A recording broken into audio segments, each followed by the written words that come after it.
Magandang umaga, Philippine Air Force. Alamin natin ang magiging lagay at taya na pa ngayong araw ng Sabado, 01 August 2026. Para sa ating synoptic situation, ng ating winomonitor na low pressure area sa loob ng ating Philippine Area of Responsibility huling namataan kaninang alas 3 ng umaga sa layog 960 km east ng southeastern Luzon. Ito ay may mababa o low chances na maging isang ganap na bagyo sa susunod na 24 oras.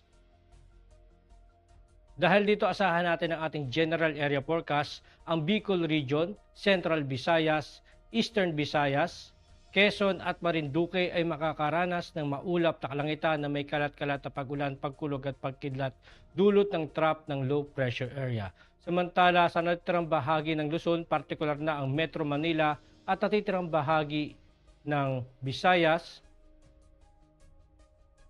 at buong Mindanao ay makakaranas naman ng bahagyang maulap hanggang sa maulap na kalangitan na may pulu-pulong pag-ulan, pagkulog o pagkidlat, lalo na sa hapon o gabi, dulot naman ito ng mga localized thunderstorm.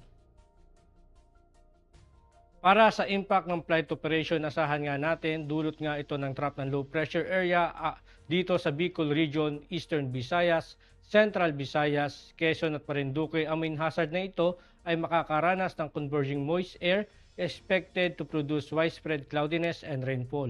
Ang impact naman nito sa rotary, asahan natin ang reduced visibility and light to moderate turbulence may restrict low-level flight operations. At asahan naman natin dito sa may fixed wing ang IFR or Instrument Flight Rules. Conditions are expected during approach and descent. Turbulence and rainfall may result in flight delays or diversions to alternate airfields. Para naman sa Metro Manila at natitirang bahagi ng ating bansa, dulot naman ito ng localized thunderstorm. Ang main hazard na ito ay makakaranas ng afternoon convective development, may produce gust fronts and heavy rainfall. Ang impact nito sa rotary, asahan natin ang downburst, strong wind gusts, and reduced visibility pose significant hazard to flight operations.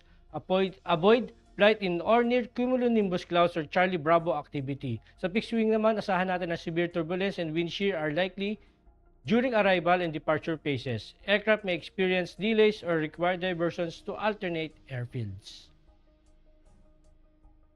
Para sa ating astronomical information, ang araw ay sumikat kaninang 5:39 AM at lulubog mamayang 6:25 PM.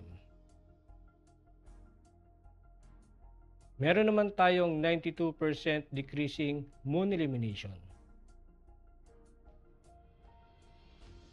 At para maging updated sa lagay at taya ng panahon, i-follow lang ang aming social media accounts ng Air Force Weather Center.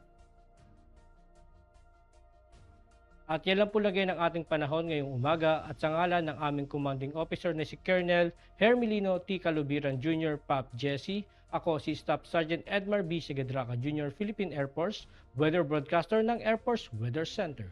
Muli magandang umaga at maraming salamat.